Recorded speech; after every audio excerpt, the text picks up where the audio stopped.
Hi guys and welcome to Empire Games UK Game Reviews. I'm your host Ghost Reaper, and tonight I'm joined by Ghost Warrior, who is going to give us a description and his views on Dying Light. Hi guys, it's Ghost Warrior here, and I'm going to be telling you what I like about the game.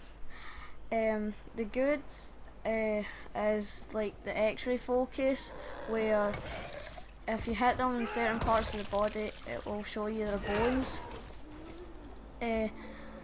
I like the zombies because they can grab onto you and you need to try and escape. And I like how you can build weapons, and it's not just the one weapon, it's all different combinations you can make.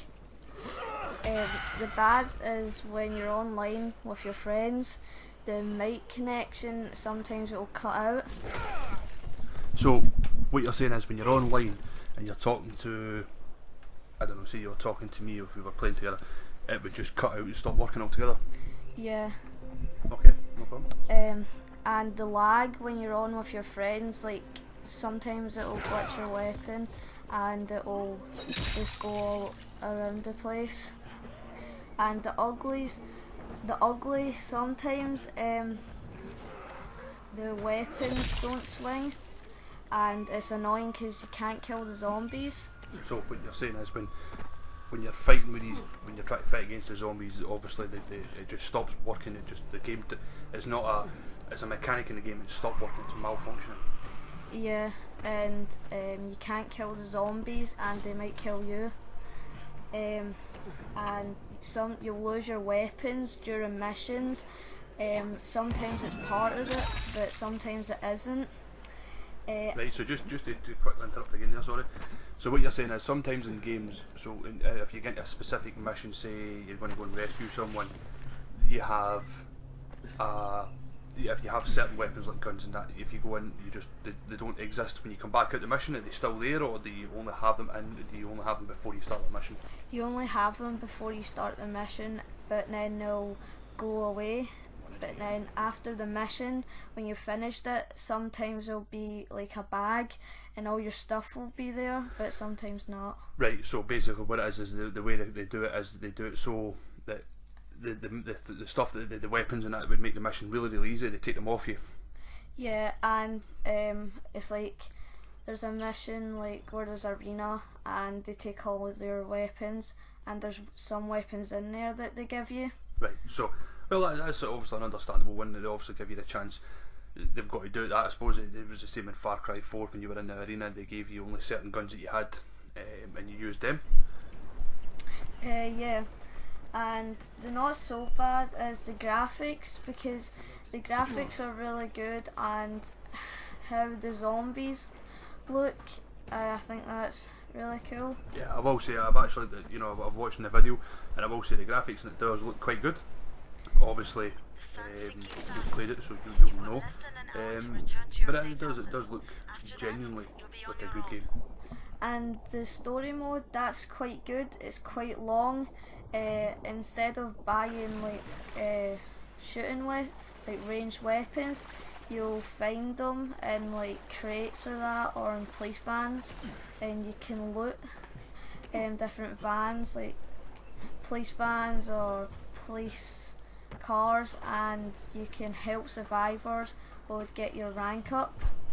Right, so basically what we're looking at, anyway, obviously what we've got here from this is the fact that it is a good game. It does have some good points. It has obviously your X-ray focus, like you did say, that if you hit them in the arm or the leg and it does break the bone, it actually shows you that. I did see at the start of the video there was one where you actually hit him in the head and you turned away, but you caught just the edge of it where he actually broke his head or his neck.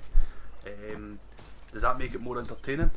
Yeah, I think it's more entertaining because like instead of just chopping off their head or any limbs, it will show you and break their bones, and you can like take them down from behind, and there's a perk where you can camouflage if you kill them and the zombies can't see you. Oh, right, so that sounds quite disgusting, but yeah, okay. So one thing we haven't talked about that we'll venture on to now is the free running. Does the free running, does the movement and everything seem realistic enough for it to actually do it?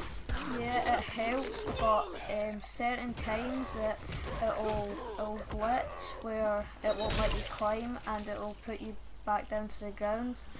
But I would say it's really good because it helps you escape from zombies. Now I've just watched you there at the end. You've literally just taken an axe and chopped that fired zombie in half. That was quite impressive. I like how it slowed it down as well, so you could obviously see it. It seems to be quite an enjoyable game in that context. So, with everything we've had and we've discussed everything here, and obviously we've got graphics and everything else. Did you get the DLC?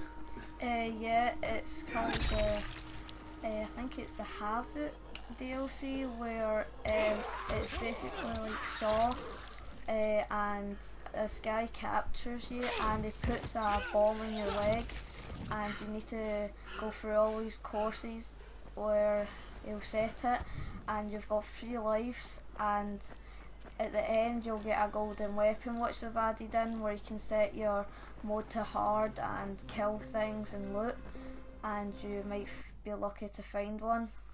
So I've just noticed here that it's obviously the game's paused, you're doing a lot of stuff in the menu there.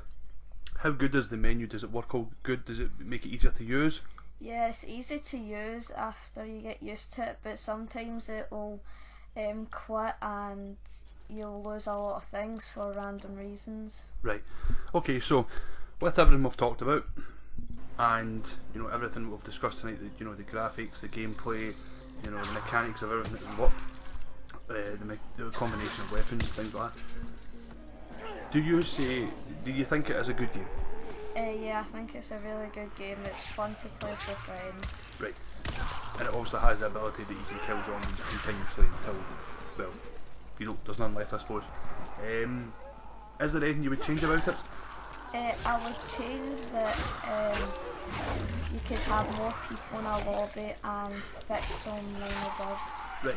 So, with everything we've talked about, what would you say your overall Empire Games UK seal of approval is? I would give it an overall rating of 7. Because the graphics and everything else put into the game and all the hard work, I think it would be a 7 because some of the bugs in that. Right, well, thank you very much. So there you have it, 7 out of 10 for Dying Light. Now I know a lot of people will probably disagree with that, but there you have the first official game review from Empire Games, from Ghost Reaper and Ghost Warrior. We say good night. Good night. Good night.